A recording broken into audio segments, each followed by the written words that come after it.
Well, hello and welcome to Inspiring Moments, the Dr. Amy Show. I am your host, Dr. Amy Himes, and thank you for joining us today. Now, this is a personal development and success strategy show, and our goal is to help you to get on par to live a fuller, more prosperous, and abundant life.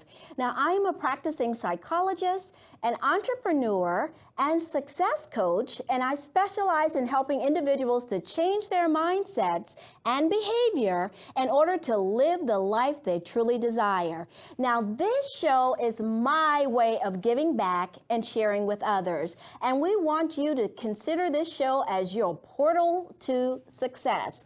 Now, today we'll be bringing you another exciting and much needed topic as we discuss how to develop faith on your journey to success. Now, you know, this is a major ingredient in the success building formula and also a great self-improvement pathway. So we're going to be talking about faith as it should be applied to personal growth and development and achieving your life dreams. Now, faith in these circumstances mean that you believe and have an absolute trust in yourself and the universe or your creator. And for me, that is my Heavenly Father, to deliver your desires even if you can't see how it's going to be done.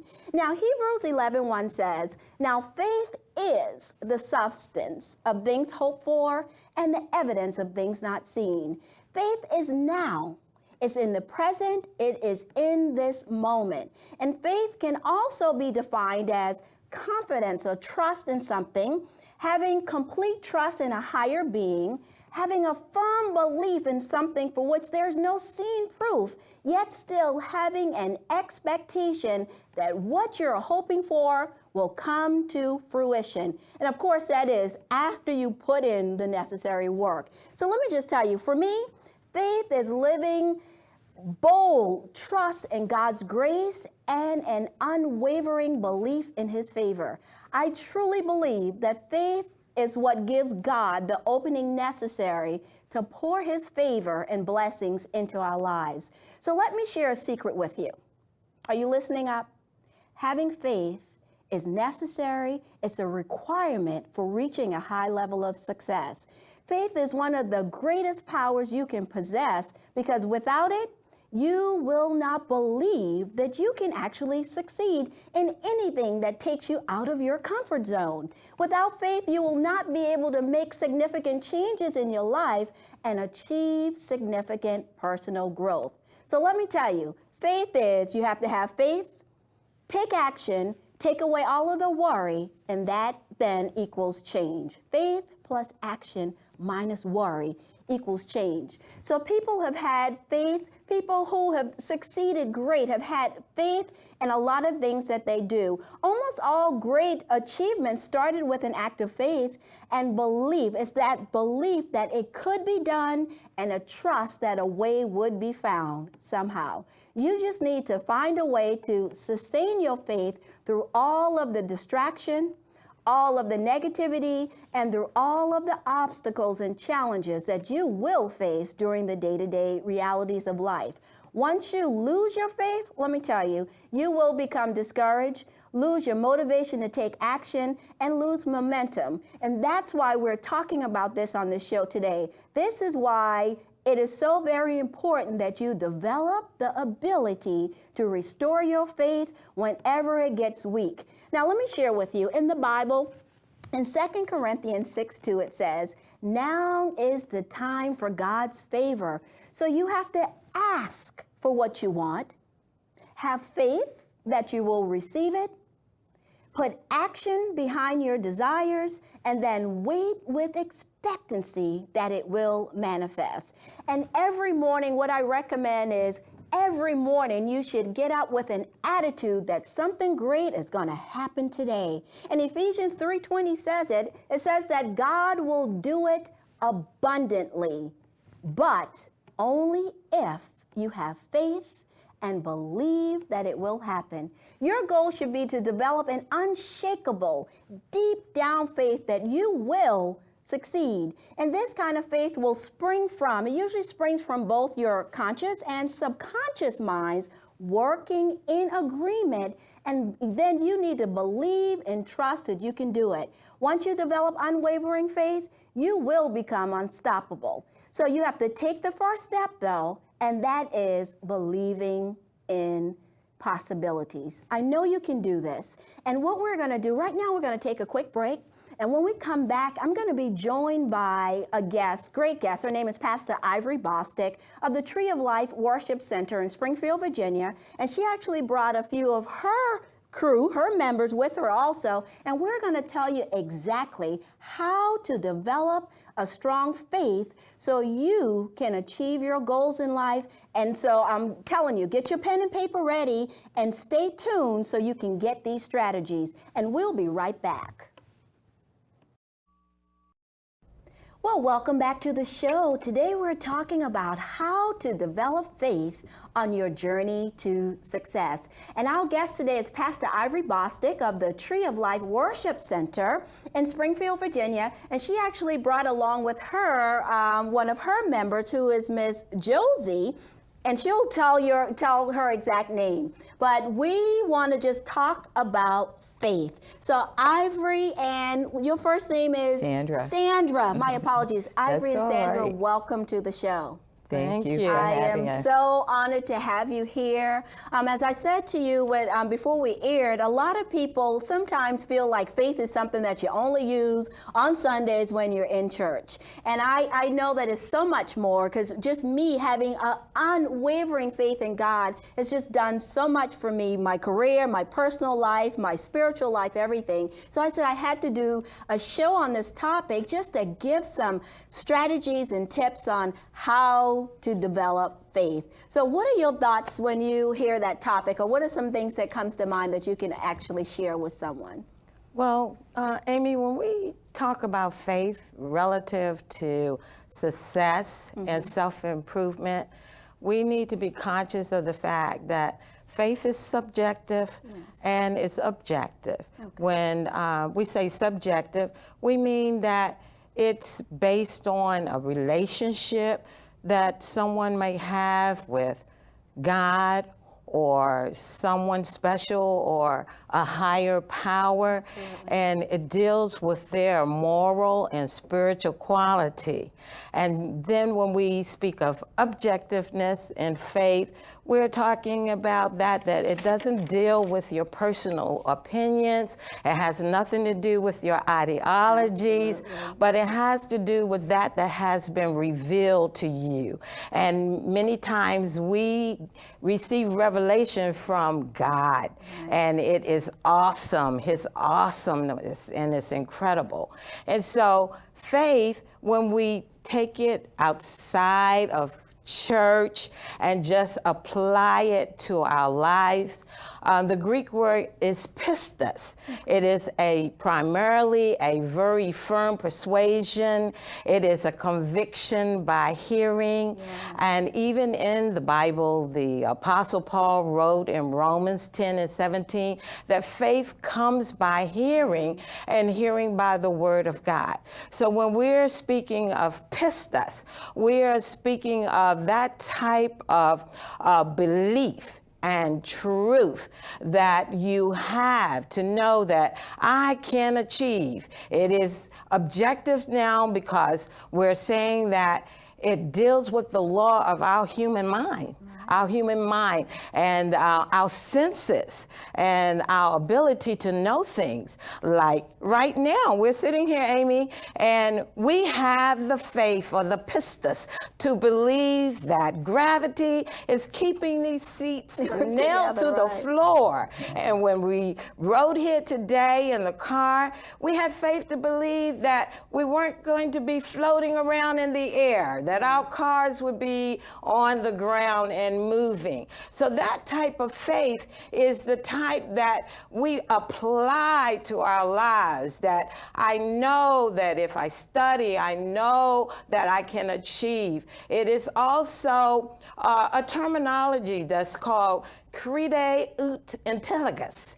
And it means that I believe because I understand. But then we can flip that back and say intelligence crede, which means that I understand because I believe. Okay. So the conceptuality is that we know things, we are taught things, and we can flow whatever way that we want if we have that strong belief in ourselves, if we have that belief in God, if we know that we know who we are, regardless of what words are spoken over our lives. We have to understand that faith is effective. It is that it can be negative and it can be positive.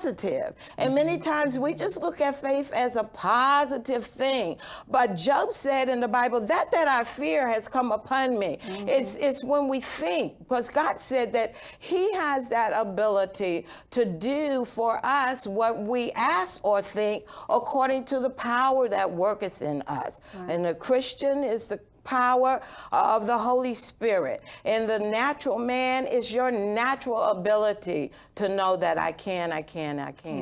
Oh, that is just so powerful. And what's also important, what I tell my viewing audience a lot, as you said, what we actually think, the words that we use, the thoughts that we have actually create the emotions that we feel and can actually lead you down, as you say, it could be negative. It can lead you down the wrong road because you are feeling this certain thing, but it starts from the way that you think. As a man thinketh, so is he. But I also know, it might be easy for you and I to say, have faith. I was brought up in the church and brought up just knowing you believe in God and give it to him and have faith. What about if there's someone out there saying, I hear about this faith thing all of the time.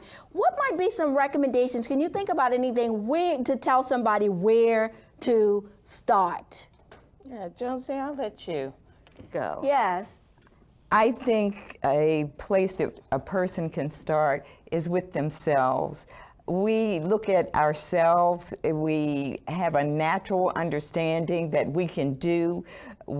From a child, we have a desire to move and do things, right, to face challenges, to overcome obstacles, and those inner abilities, those inner desires is what motivates us as we go through life from the time we're a little child until we're grown. And I kind of think of it along the lines of when a child is developing from day one, the zygote attaches to the mother and just draws all of its nourishment, and it begins to grow and it multiplies. Yes. So in that way, what we start with, whatever positive thoughts we have, is what guides us to do whatever it is that we desire to do. It gives us the desire, but it also gives us the strategies. We begin to think about what we want to do, how we want to do it, and we begin to strategize how we could follow a certain path. And following that path, as we see that we've accomplished something, then we continue along that path, and as it opens up to us, then we become more confident. Right. And that is faith. That is building faith. It doesn't have necessarily anything to do with a belief in God, but it has a belief in who we are. Yes. And how we've been made and how we think and how our desires have been formed. Right. Maybe it's looking back at our family history, how we were brought up. Maybe it has to do with our neighborhood. Maybe it has to do with our ethnicity. Maybe it has to do with the culture. And all of that makes us who we are, and it causes us to have the desires and follow those desires in a way that enables us to accomplish. Oh, that's very powerful. And I always say with that, it starts with imagination. I always tell people, sometimes they forget. You remember when we were little kids and how we used to dream? You hear the little kids say, I want to be a doctor. doctor. I want to be a lawyer. I want to be from a rapper. Exactly. And as adults, we grow up and get too big and we stop imagining. Yeah, but if you can start to true. dream and imagine and start to put some of those things down on paper, that I always say, I think that will be the guide for you. When you get weak, go back to what you wrote down on paper. When negativity is hitting you, go back to what you wrote down on paper. And I always say to people, when you're at a point when you want to make changes, you have to have blinders on. Yes. When you write those things down that you actually desire, you have to follow that path and not allow the negativity, because people will always bring negativity to us, Yes, and know how to yes. recognize negativity also when you're on a journey to greatness. So faith is one of those things I always say in my coaching practice with my psychology clients. I tell them all of the time, you can't do it without faith. You have to add that in. And then if I can just get them to believe in themselves first, then we can push in there and say, now, do you go to church? Where do you go to church? Do you believe in God? And I want to introduce you to something that's just so special and can actually complete your life. But we're going to take a little break. Anything else, final thoughts that you would like to share before this session ends? Well, I thought about when you were saying imagination when we were a Yes. child. And I remember I used to play church, my cousins Oh, and yes. I. And as I grew and I became an adult, when I went into the ministry, I didn't connect the two. But as I looked back and saw that that was the beginning, that was where the seed of my faith began, Yes. then I have carried and followed that through to Yes. through adulthood. Yeah, and that's very important too, because I tell people to going back to when you were imagining. I can remember when we didn't have much growing up, but in my mind, I was always there. I went to Paris, I think when I was 12, in my mind. You know, I would have weekends where I would dress up in certain characters. I would read a story in the book. And, you know, it's been so instrumental in helping me to get to where I am today. And that's what I want to pass on to other people. Well, we're going to take a quick break right now. And when we come back, we're going to have still Ivory Bostic is going to join me, and she's going to bring another member with her. And we're going to continue to give you some strategies that you can use effective today. Start writing things down, and you can use these strategies as soon as possible. So don't you go anywhere, and don't touch that remote. We'll be right back. Well, welcome back to the show. I'm your host, Dr. Amy, and today we're talking about developing faith on your journey to success. But before we go on, allow me to share some of the strategies that I have in mind to develop a strong faith on your journey to success. First of all, I say first and foremost, you have to believe. Then expect. That's something that's very important. Develop a belief system also that encourages positive thoughts and emotions rather than negative ones. And this is something that might sound simple, but you've got to take action. Faith without works is dead.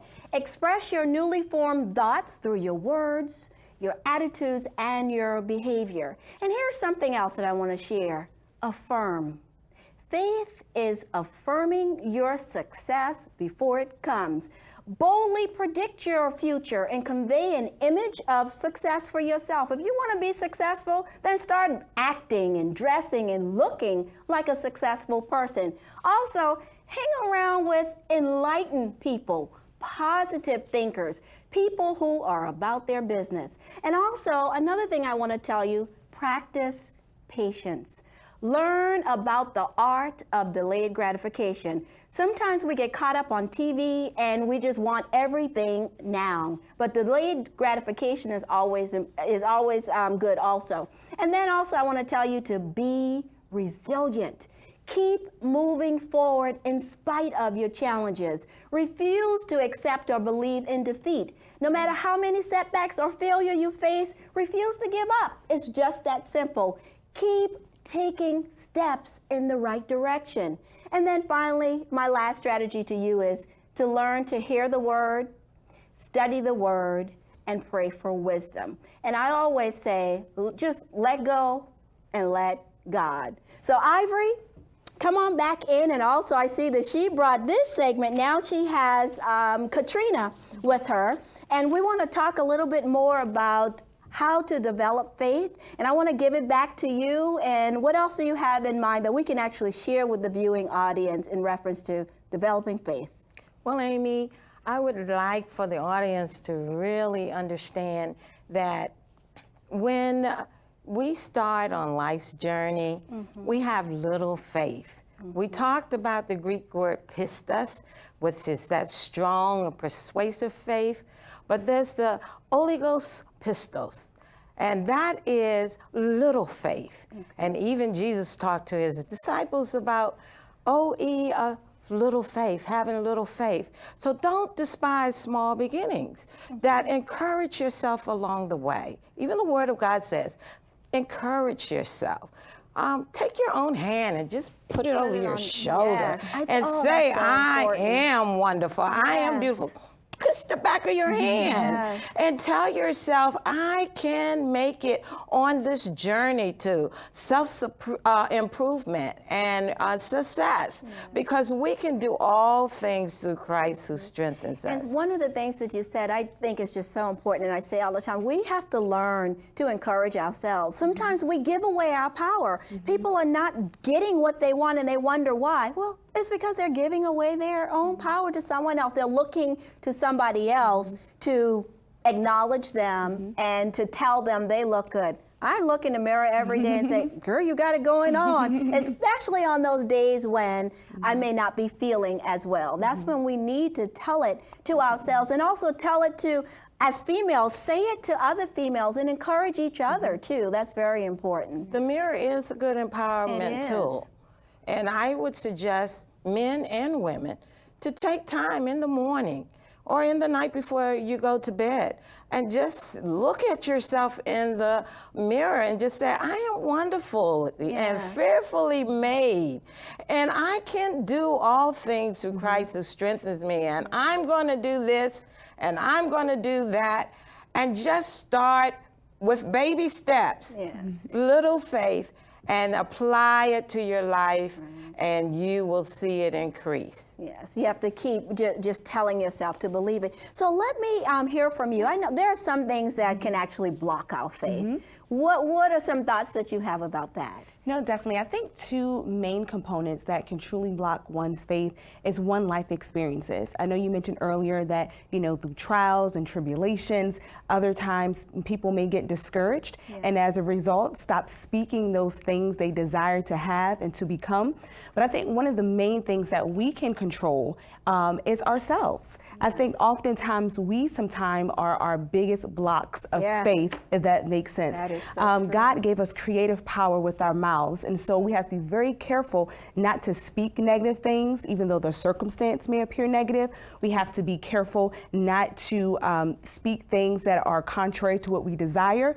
Before the beginning of time, God used words to speak the earth into existence, and so He's given us that same creative power to speak circumstances the way we desire it. And even in Joshua 1:8, it tells us to meditate on the word day and night. Don't let it depart out of our mouths. That means to confess it and to speak it. And as a result, you will have great success and your way will be prosperous. And so we have to be very careful who we are and the power we have, and to make sure we don't block our own faith. Yes. Now, what are some of the things you think is actually causing us? We have about 2 more minutes in this segment. Some of the things that's actually causing our faith to be blocked. I think one of the things, as you mentioned earlier, when you talked about delayed gratification, I think there are times when we have our own timetable that we want certain things, and maybe when they do not come on the time frame we desire, we become discouraged, and then we stop believing and we begin wavering. And we have to trust that God says He knows the plans He has for us, plans to prosper us, not to harm us, to give us hope and a future. That's Jeremiah 29 and 11. And I think those are some critical things. The mental aspects of who we are some of those things that stop us and block us. Yes, and that's important. And too, with all this going on TV these days, we see things and it's like it's happening right away, and people forget that you don't know what's going on behind the scene, how long it took for that thing to happen. Well, let me tell you, we've given you lots of strategies today. If you were wavering before, certainly you know some of the things that you can actually do. So in closing, closing, I want to say thank you for joining us today, and to be sure to tune in next time. And remember to send your comments and questions about the show to Dr. Amy at amyhimes.com. And also let me know what psychology-based topics and subjects you would be interested in hearing more about. Remember, this show is for you. And also, I want to say thank you to my crew and to my guest, Pastor Ivory Bostic, and her members who actually came with her. And also, I have to say thank you to my biggest fan in the whole wide world, my dad, who's down in Charleston, South Carolina. Love you, love you, love you. And remember, we create a new tomorrow by what we dream today. And know that it's time to start executing that plan. We'll see you next time.